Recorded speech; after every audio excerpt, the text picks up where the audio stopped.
Here's my next question, Ryan. Since there's only 24 hours in a day, we got work to do eventually. What are the most overrated skills in life based on what you read in your personal experience or experiences? Knowledge. Okay. We say knowledge is underrated. Now it's overrated. I can adjust to that. What's your reason behind it? Yeah, who would have thought that the book guy reads 200 books to get more knowledge is saying knowledge is overrated?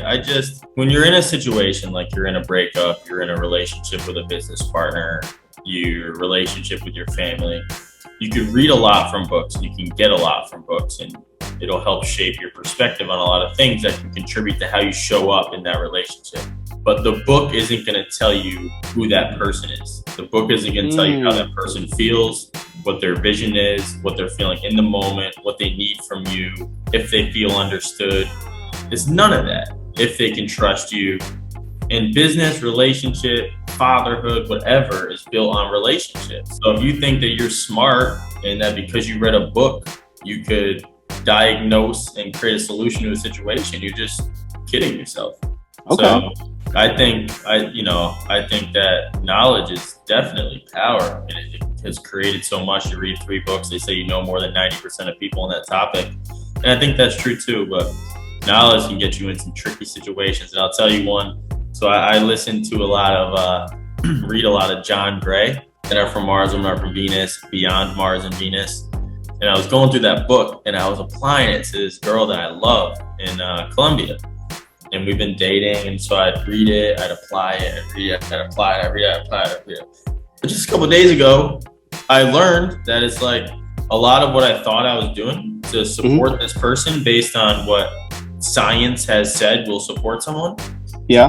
Isn't actually what they need, and they needed me to show up for them in a different way than how I was showing up, because a book told me that this is how you show love for someone, but everyone's unique. So I think there's a lot in that book that can be applicable, that you can leverage to support any endeavor that you're a part of or any relationship that you're in. If you don't know that person, then it's just a guess. Oh, for sure. When you were saying about knowledge, I was thinking of an example. How is knowledge overrated but underrated at the same time? And I was thinking, what if you read something about how to get out of quicksand? You read it. You have that knowledge, right? But it's also overrated because I will never be in a situation where I'm stuck in quicksand. I'm not going to no Amazon. I'm going to that resort in Fiji. Okay, quicksand is 2 miles north. I'm social distancing from that quicksand. Why would I put that's what I'm thinking, how it's underrated, overrated. But what you said right there was just a lot more broken down and practical. Like, yeah, a book may tell you how to handle a person, but that book won't tell you that person's past history, behavior indicators and such, The book might tell me how to be a good podcast guest. But I may know that Nate loves when I talk about the chicks that, having flings on islands with in Cartagena, Colombia. Is that why all that honk is going on? Because they wait for you to come out. They're waiting for Gringo Poppy. But the book says you shouldn't say that on a podcast. But your books give you a formula, but sometimes the best formula is just authenticity, rawness. I mean, to an extent, I'll just add one thing, Nate. Which is that when my life coach and I work together, and I'm trying to think through like my analytical brain as to, okay, how can I show this person that I understand them or that I love them or whatever, or how can I do anything? And it's like I'm analyzing. I actually need the other side of my brain. I actually need to just not think about it and kind of let it be a lot of times. Like we get in this analytical mode when we don't get exactly what we want or we aren't fully understood. But the reality is sometimes we just got to go the other way and not think about it so much. Oh, for sure.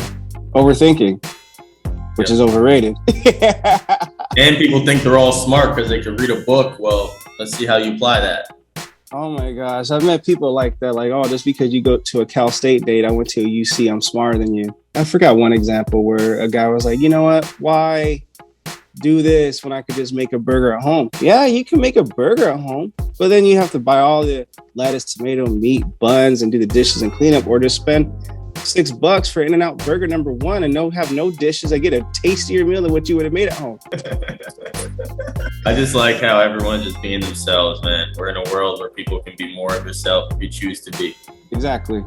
And that's an overrated skill if you don't know when to turn it off, and also an underrated skill when you know to turn it on. So it could go both ways.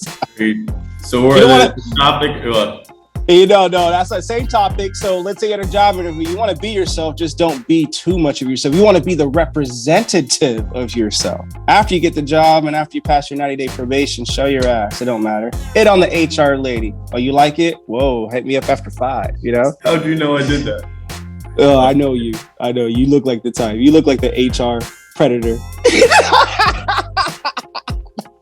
Well, with that being said, thanks again for coming on, Ryan. And thank you guys for watching. I'd like to thank our sponsors for today's video, Yapix Web Design and Graphics, and also Rated Comics for allowing me to film in their comic book store location. Thanks again for watching. Until next time.